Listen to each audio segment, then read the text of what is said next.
kami dari kelompok 2 akan mempresentasikan tentang standar pelayanan kefarmasian di rumah sakit. Perkenalkan, nama saya Ahmad Fajarul Islamuddin. Saya di sini sebagai moderator. Yang kedua, Kofsotul Kofindo. Yang ketiga, Tiara Puspitasari. Yang keempat, Wahyu Sri Lestari. Yang kelima, Yesi Koirul Nisa. Yang keenam, Yahrotul Ilmah.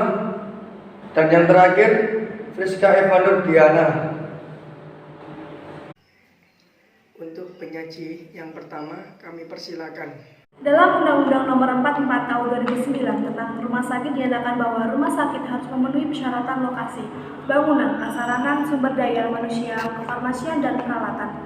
Selanjutnya dinyatakan bahwa pelayanan sediaan farmasi di rumah sakit harus mengikuti standar pelayanan kefarmasian yang diamanahkan untuk diatur dengan peraturan Menteri Kesehatan. Dalam peraturan nomor 51 tahun 2009 tentang pekerjaan kefarmasian juga dinyatakan bahwa dalam menjalankan praktik kefarmasian pada fasilitas pelayanan kefarmasian, apotek harus menerapkan standar pelayanan kefarmasian yang diamanahkan untuk diatur dengan peraturan Menteri Kesehatan.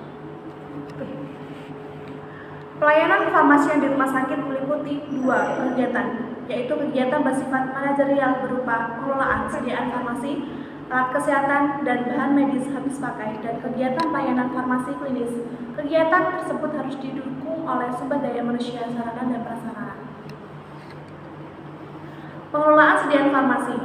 Di sini dalam ketentuan pasal 15 ayat 3 Undang-Undang Nomor 44 Tahun 2009 tentang rumah sakit menyatakan bahwa pengelolaan alat kesehatan, sediaan farmasi, dan bahan medis habis pakai di rumah sakit harus dilakukan oleh instalasi farmasi sistem satu pintu. Sistem satu pintu adalah satu kebijakan kefarmasian yang bertujuan untuk mengutamakan kepentingan pasien melalui instalasi farmasi. Dengan demikian, semua sediaan farmasi, alat kesehatan, dan bahan medis habis pakai yang beredar di rumah sakit merupakan tanggung jawab instalasi farmasi, sehingga tidak ada pengelolaan sediaan farmasi, alat kesehatan, dan bahan medis habis pakai di rumah sakit yang dilaksanakan selain oleh instalasi farmasi. Rumah sakit perlu mengembangkan kebijakan pengelolaan obat untuk meningkatkan keamanan, khususnya obat yang perlu diwaspadai, High-Alert Medication. High-Alert Medication adalah obat yang harus diwaspadai karena sering menyebabkan terjadinya kesalahan, dan obat yang berisiko tinggi menyebabkan risiko obat yang tidak diinginkan. Kelompok obat High-Alert diantaranya obat yang terlihat mirip dan kedengarannya mirip, elektrolit konsentrasi tinggi, obat-obat sitostatika. Untuk penyaji yang kedua, kami persilakan. Kegiatan pengelolaan sediaan farmasi, alat kesehatan, dan bahan medis habis pakai meliputi yang pertama yaitu pemilihan. Kegiatan untuk menetapkan jenis sediaan farmasi, alat kesehatan, dan bahan medis habis pakai sesuai dengan kebutuhan berdasarkan formulasi dan standar sediaan farmasi, alat kesehatan, dan bahan medis habis pakai yang telah ditetapkan. Pola penyakit, efektivitas, keamanan, pengelolaan berbasis bukti, mutu harga, dan ketersediaan di pasaran.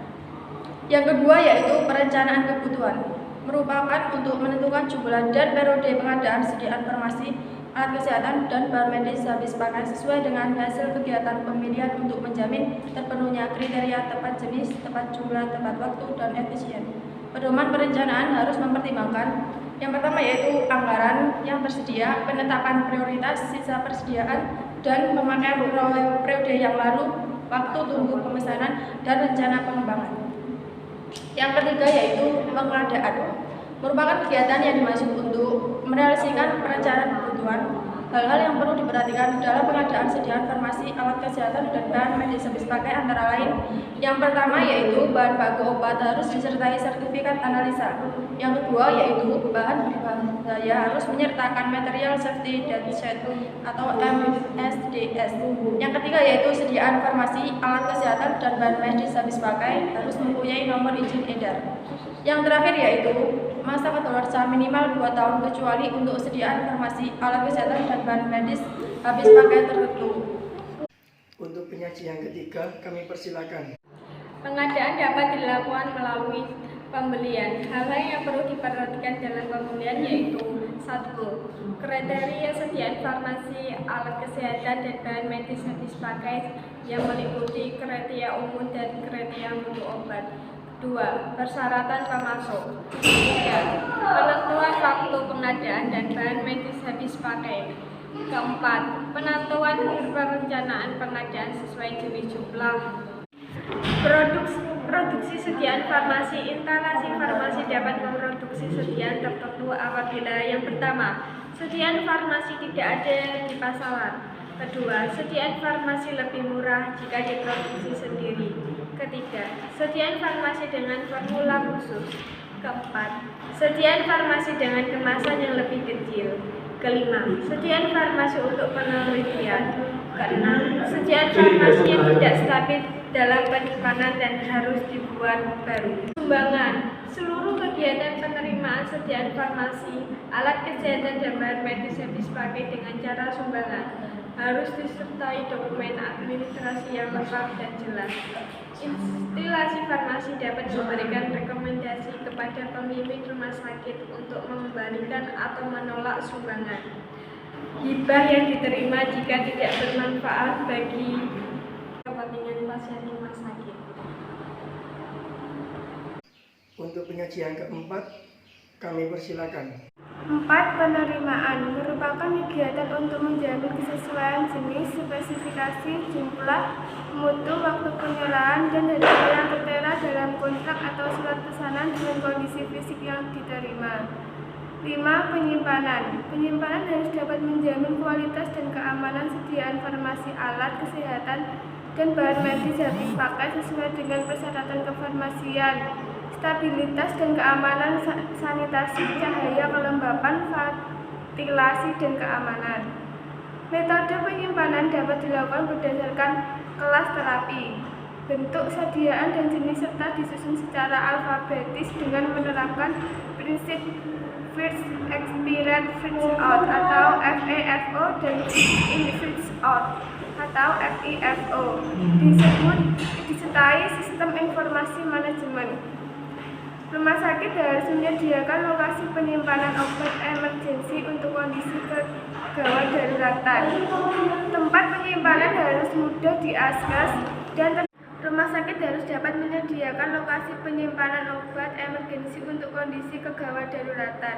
Tempat penyimpanan harus mudah diakses dan terhindar dari penyalahgunaan pencurian. 6. Pendistribusian merupakan suatu rangkaian kegiatan dalam rangka menyalurkan atau menyerahkan sediaan farmasi, alat kesehatan dan bahan medis habis pakai dari tempat penyimpanan sampai kepada pasien dengan tetap menjalin mutu, stabilitas, jenis, jumlah, dan ketepatan waktu. Alat kesehatan dan bahan medis habis pakai dari tempat penyimpanan sampai kepada pasien dengan tepat menjamin mutu, stabilitas, jenis, jumlah, dan ketepatan waktu. Sistem distribusi di unit pelayanan dapat dilakukan dengan cara sistem persediaan lengkap di ruangan. Di ruang rawat disiapkan dan dikelola oleh instalasi farmasi. Sistem resep perorangan, pasien rawat inap dan rawat jalan melalui instalasi farmasi. Sistem unit dosis digunakan untuk pasien rawat inap. Sistem kombinasi bagi pasien rawat inap dengan menggunakan kombinasi. 7. Pemusnahan dan penarikan sediaan farmasi, alat kesehatan, dan bahan medis habis pakai bila produk tidak memenuhi persyaratan mutu, telah kadaluarsa, tidak memenuhi syarat untuk dipergunakan dalam pelayanan kesehatan atau kepentingan ilmu pengetahuan dan atau dicabut izin edarnya. 8. Pengendalian. 8. Terhadap jenis dan jumlah persediaan dan penggunaan dilakukan oleh instalasi farmasi harus bersama komite atau tim farmasi dan terapi di RS. Cara pengendalian adalah melakukan evaluasi persediaan yang jarang digunakan, melakukan evaluasi persediaan yang tidak digunakan dalam waktu 3 bulan berturut-turut, stok opname yang dilakukan secara periodik dan berkala. Untuk penyajian kelima, kami persilakan. Yang kesembilan yaitu administrasi. Administrasi meliputi pencatatan dan pelaporan. Pencatatan dimulai dari perencanaan hingga pemusnahan. Kemudian pelaporan itu seperti di periodik, seperti triwulan, bulanan, atau per tahun. Yang kedua administrasi keuangan seperti mengelola anggaran. Kemudian administrasi penghapusan, yaitu apabila ada sediaan yang tidak memenuhi standar pelayanan maupun kadaluarsa bisa dicatat di administrasi penghapusan. Kemudian manajemen resiko pengelolaan sediaan farmasi, alat kesehatan, dan bahan medis habis pakai. Yang pertama, menentukan konteks manajemen resiko pada proses pengelolaan. Yang kedua, mengidentifikasi resiko, terus menganalisa resiko, mengevaluasi resiko, dan mengatasi resiko. Pelayanan farmasi klinik meliputi yang pertama pengkajian dan pelayanan resep, yang kedua penelusuran riwayat penggunaan obat.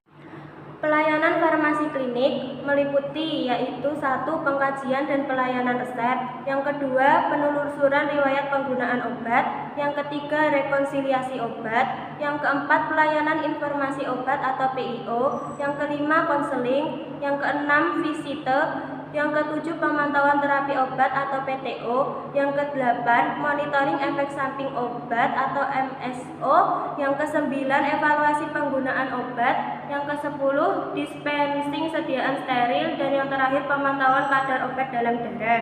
Selanjutnya, manajemen risiko pelayanan farmasi klinik. Yang pertama, faktor risiko yang terkait karakteristik kondisi klinik pasien. Faktor risiko tersebut adalah umur, gender, etnik, ras, status kehamilan, status nutrisi, status sistem imun, fungsi ginjal, dan fungsi hati. Yang kedua, faktor risiko yang terkait penyakit pasien.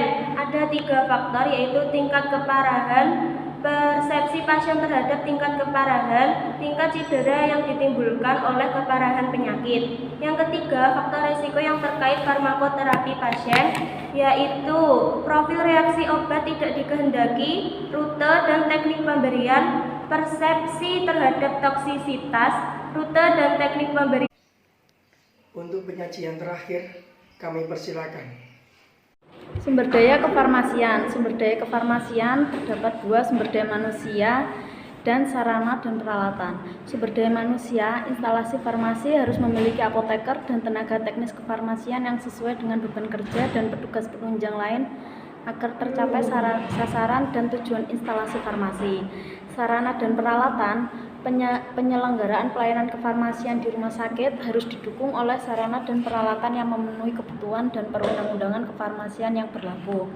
Peralatan yang memerlukan ketepatan pengukuran harus dilakukan kalibrasi alat dan peneraan secara berkala oleh Balai Penguji Kesehatan.